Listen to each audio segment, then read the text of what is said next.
नमस्कार, आप देख रहे हैं न्यूज 24। आपके साथ मैं हूं रवि ठाकुर। शुरुआत करते हैं आज की बड़ी सियासी खबर से। लोकसभा चुनावों को लेकर बीजेपी की फाइनल तैयारी हो गई है। यूपी को लेकर बीजेपी ने खास रणनीति बनाई है।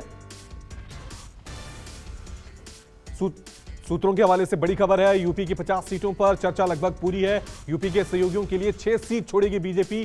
30 सीटों पर उम्मीदवारी की कल घोषणा हो सकती है। आरएलडी, अपना दल, एसबी, एसपी और निषाद पार्टी के लिए सीटें छोड़ी गई हैं। आरएलडी के लिए 2 लोकसभा सीट है, अपना दल के लिए 2। ये तमाम जो फॉर्मूला है वो बीजेपी ने तय किया है। साथ में एसबी, एसपी और निषाद पार्टी के लिए एक-एक सीट आवंटित की जाएगी। तो यूपी को लेकर बीजेपी ने यह खास रणनीति बनाई है। सहयोगियों को कितनी सीटें मिलेगी, 50 सीटों पर चर्चा लगभग पूरी हो गई और जल्द ही यूपी को लेकर लिस्ट भी जारी हो सकती है।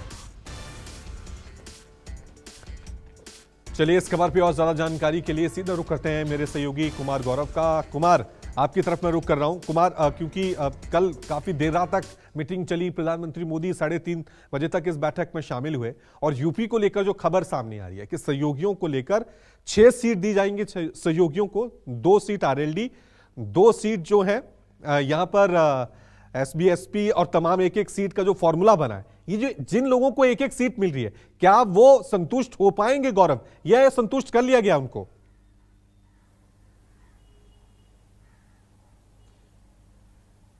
देखिए, जाहिर तौर पे कल सीईसी की बैठक थी और उसमें उत्तर प्रदेश की 50 सीटों पे लगभग चर्चा फाइनल हो गई। हालांकि पहली सूची जो आएगी उसमें 25 से 30 उत्तर प्रदेश के उम्मीदवारों के नाम होंगे, जिसमें प्रधानमंत्री नरेंद्र मोदी और रक्षा मंत्री राजनाथ सिंह का जो कंस्टिट्यूएंसी है लखनऊ, उसका भी नाम होगा। जहां तक सहयोगियों की बात है, 74 सीट पे बीजेपी उत्तर प्रदेश में खुद लड़ेगी। 6 सीटें उसने बांटा है सहयोगियों के बीच में, निषाद हो, सुभाषपा हो या फिर आरएलडी और अनुप्रिया पटेल की पार्टी हो, उन लोगों को 2-2 सीट मिली है और एक सीट छोटे दलों को मिली है। जाहिर तौर पे गठबंधन में बातचीत के बाद ही बीजेपी उम्मीदवारों के नाम पे चर्चा करते हैं। जिन भी राज्यों में गठबंधन को अंतिम रूप दे दिया गया है या तो सहयोगियों से बात कर ली गई है, उसके बाद ही उन राज्यों के उम्मीदवारों के नाम पे चर्चा शुरू हुई है। तो जाहिर सी बात है, उत्तर प्रदेश में बीजेपी ने सारा होमवर्क कर लिया है, टास्क डन है। तभी बीजेपी ने कल 50 उम्मीदवारों के नाम पे चर्चा की और साथ साथ ये भी खबर आई कि सहयोगियों के लिए वो 6 सीट छोड़ेंगे। तो कहीं ना कहीं डील डन है, तभी बीजेपी से ये बात निकलकर सामने आई है और उत्तर प्रदेश की कोर ग्रुप की बैठक हुई और फिर सीईसी की बैठक हुई, उसमें उत्तर प्रदेश को लेकर चर्चा हुई। इसके अलावा तमाम राज्यों में जहां भी गठबंधन बीजेपी का एक और बड़ी खबर, आप बने रहिए हमारे साथ। हरियाणा को लेकर भी बीजेपी ने अपनी रणनीति तैयार कर ली है, खास रणनीति। सूत्रों के हवाले से बड़ी खबर आ रही है, हरियाणा में अकेले चुनाव लड़ेगी बीजेपी। सभी 10 लोकसभा सीट बीजेपी अकेले चुनाव लड़ेगी। पिछली बार हरियाणा में बीजेपी को प्रचंड जीत हासिल हुई थी। इस बार भी बीजेपी ने हरियाणा में अकेले चुनाव लड़ने का फैसला किया है। 10 लोकसभा सीटें हैं हरियाणा में और 10 की 10 सीटों पर बीजेपी चुनाव लड़ेगी। ये मंथन से निकला है, जो बैठक हुई है कल, महा मीटिंग हुई है। एक बार फिर सीधा रुख करते हैं मेरे सहयोगी गौरव का। गौरव, हरियाणा में साफ कर दिया है बीजेपी ने, अकेले लड़ेंगे, कोई सहयोगी दल नहीं।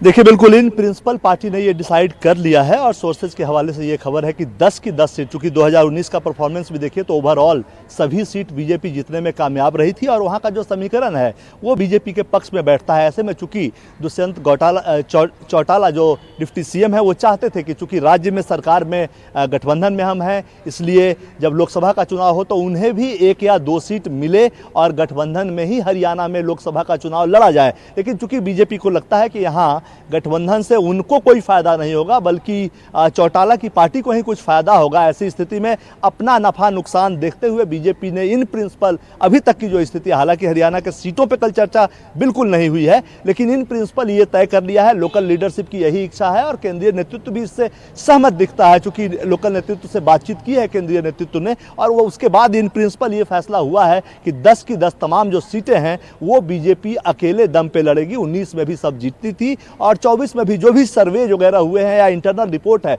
उसमें साफ साफ एज दिख रहा है बीजेपी को कि वो अकेले 10 की 10 सीट अपने कब्जे में ले सकती है। और इसी को देखते हुए, शायद अपने जो रिपोर्ट्स हैं उनको देखते हुए बीजेपी आश्वस्त है कि वहाँ किसी सहयोगी की जरूरत नहीं है। हालांकि तालमेल आगे किस तरह का प्रेशर पॉलिटिक्स चौटाला करते हैं उस पर भी नजर हुई, क्योंकि राज्य में उनके सहयोग से सरकार चल रही है, तो कहीं ना कहीं सीधे इस तरह से दरकिनार कर देना, लेकर सहमत होंगे या नहीं होंगे, विरोध होगा, क्या होगा, या मना लिया गया है, ये तो आने वाला वक्त बताएगा। अब अपने दर्शकों को राजस्थान की जानकारी भी दे दे। राजस्थान की सभी 25 सीटों पर टिकट लगभग फाइनल हो गए। सूत्रों के मुताबिक 25 में से 10 सीटों पर नए चेहरों को मौका मिलेगा। उदयपुर, भरतपुर, बांसवाड़ा, डूंगरपुर, दौसा, सिरोही, अजमेर, जयपुर ग्रामीण, राजसमंद, झुंझुनू, अलवर, टोंक, सवाई माधोपुर सीट से पार्टी इस बार नए चेहरे लड़ाने का निर्णय लिया गया है। सीपी जोशी को फिर से चित्तौड़गढ़ से मौका, सूत्रों के हवाले से खबर आ रही है। लोकसभा अध्यक्ष ओम बिरला को कोटा, केंद्रीय मंत्री अर्जुन राम मेघवाल को बीकानेर से, नए चेहरे में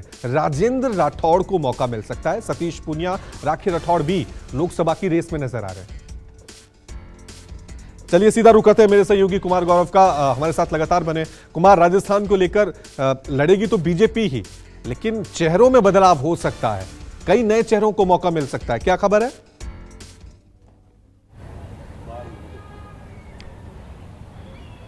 देखिए, बिल्कुल राजस्थान की जो स्थिति है, जो जमीनी रिपोर्ट्स आई है उसके आधार पे बीजेपी को ये लगता है कि वहाँ उत्तर प्रदेश या हरियाणा की तरह ज़मीन इतनी उपजाऊ नहीं होगी। उसके लिए अगर वर्तमान जो परिस्थितियां हैं, वर्तमान जो उम्मीदवार हैं उनके चेहरे पे अगर आगे बढ़ा जाए तो, क्योंकि वहाँ लड़ाई कांटे की टक्कर की तरह है, लड़ाई में वहाँ अपोजिशन भी है, इसलिए पार्टी ने ये तय किया है, चूँकि पार्टी की तमाम स्ट्रेटजी जो होती है वो जो रिपोर्ट्स ग्राउंड से आती है उसके आधार पे बनती है। ऐसे में राजेंद्र राठौड़ जो विधानसभा चुनाव हार गए थे उनको राजसमंद से, चूंकि तमाम जाति और जो समीकरण है उनको भी बैठाना होता है, इसको देखते हुए बीजेपी वहां कम से कम, मैं आपको बता रहा हूं, ये अंतिम नहीं है कि 10 सीट पे ही बदलाव होगा, ये संख्या बढ़ सकती है, लेकिन 10 सीट पे बदलाव तय है।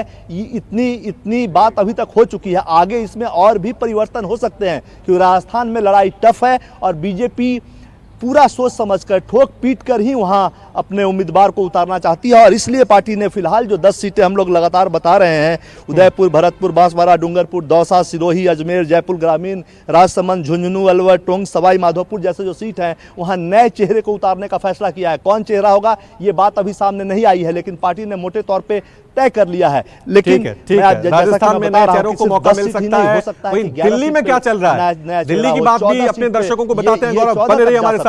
केंद्रीय चुनाव समिति की बैठक में दिल्ली पर भी मंथन हुआ है और दिल्ली में बड़े स्तर पर फेरबदल की तैयारी में बीजेपी, ये बड़ी खबर आ रही है। सूत्रों के मुताबिक 7 में से 4 या 5 सांसदों के टिकट कर सकते हैं, ये बड़ी खबर दिल्ली की सियासत से जुड़ी हुई। 7 लोकसभा सीटें हैं दिल्ली में, पिछली बार बीजेपी ने 7 के 7 सीट में जीत हासिल की थी। इन सब के बावजूद, क्लीन स्वीप के बावजूद भी खबर ये आ रही है कि दिल्ली में 7 में से 4 या 5 सांसदों के टिकट जो है बीजेपी काटने जा रही है। गौरव की तरफ एक बार फिर सीधा रुख कर लेते हैं। गौरव, दिल्ली में बड़ा फेरबदल, क्योंकि दिल्ली अट्रैक्शन रहता है, हालांकि ज्यादा सीटें नहीं है दिल्ली में लोकसभा की, लेकिन यह क्या संदेश दे रहा है? 4 से 5 सांसदों के टिकट कटने जा रहे हैं।